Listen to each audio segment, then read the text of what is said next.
What's up mga boss? So ayan, nandito tayo ngayon sa ating munting manugan at kung mapapansin nyo mga boss, halos wala nang laman ang ating cording area mga boss oh.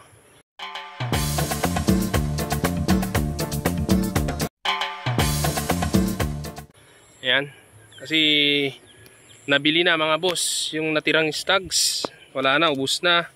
Nabili na. Masawa ng Diyos, may nagkagusto pa naman mga boss. Ayan oh.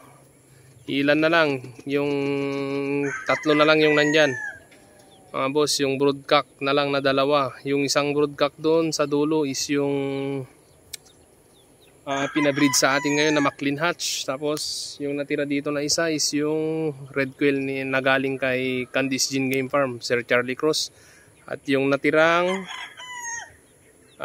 Sweater Gilmore natin na palugunin sana, yan tira ng mga na tira ng mga kapatid niya is na binanatan ng aso noon. At ngayon nakasurvive na naman sa bagyong Egay. So ang matitira sana dito kung hindi nagkaroon ng sakunang ganon yung bagyo is yung mga winner natin nung last na istagan, pero wala nang natira mga boss. So ayan na lang. So ang gagawin natin ngayon is breeding na naman.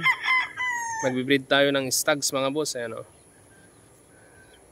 Magbibreed tayo ng pang-stagan natin. So far nagustuhan pa rin naman nila yung mga boss. Sila nang maglalaban, yung bago nating buyer mga boss ang maglalaban. Hindi ko na i-mention. Kakaya naman kung i-mention pa natin, baka ayaw pa-mention mga boss. Ayan. So ubos na. So nagpaplano tayo ngayon na bibili ng broodcock mga boss, bagong materyales. So nag-iisip tayo ng maigi mga boss, hindi tayo nagpapadalos-dalos.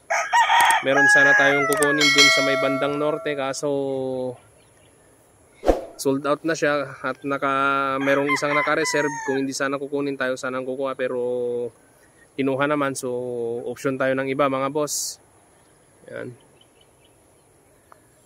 Ang mga gagamitin natin na inahin mga boss or pullet is yung mga dati pa rin, mga bloodline na dati pa rin. So ang lang natin mga boss is yung brood stag lang hahanapin natin ngayon mga boss, kasi medyo hindi pa kaya ng budget na bumili ng trio. Kaya sana mga boss kung hindi nagkaroon ng problema sa yung tulad nga ng sinasabi ko, hindi na sana nabagyo yung iba, mas marami tayong nabenta, so mas marami sana tayong pambili.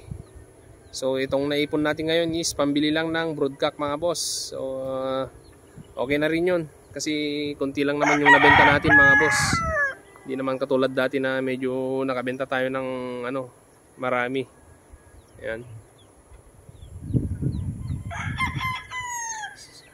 Ayan, so magsisimula ulit tayo ng magandang materyales mga boss, kasi nga yung mga dating materyales natin is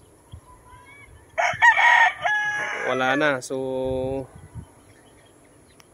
ang pagbili natin ng materyales mga boss is hindi tayo padalos-dalos sa pinag-iisipan nating maigi mga boss, at yung nagugustuhan talaga natin mga boss ang bibilhin natin, hindi yung kung meron dyan sinabing ganito bilhin na natin agad. So hindi pwede yun mga boss, dapat yung nandun sa puso natin yung bilhin natin mga boss. Yan. Ubos na mga boss ang manok natin, wala na tayong pinapakain masyado dito. Yan. Start breeding na mga boss. Yun lang muna, keep safe everyone.